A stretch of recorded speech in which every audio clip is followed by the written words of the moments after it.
Setelah sesumbar akan menyerang Rafah, militer Israel kini justru membubarkan unit cadangannya. Padahal pasukan dari unit tempur tersebut sebelumnya ditugaskan untuk menyerang Rafah yang menampung lebih dari 1,4 juta pengungsi Palestina. Dilansir dari tribunnews.com pada Kamis 5 Mei 2024, hal itu dibeberkan oleh media Israel. Dalam laporannya dijelaskan bahwa sejumlah tentara dari divisi cadangan telah dibubarkan. Pembubaran tersebut dilakukan di tengah niatan Israel untuk menginvasi Rafah dalam waktu dekat.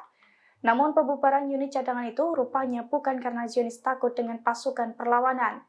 Sebab pembubaran itu dilakukan setelah Jenderal Israel mengumumkan rencananya untuk menyerang front utara dan menargetkan Hezbollah di Lebanon.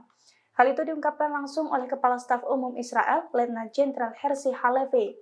Oleh karena itu, kini muncul spekulasi bahwa pembubaran pasukan cadangan Israel itu dilakukan demi mengalihkan fokus untuk menyerang Lebanon lebih dulu, yakni dengan menambahkan jumlah kekuatan pasukan yang telah disiapkan. Download Tribun X sekarang, menghadirkan lokal menjadi Indonesia.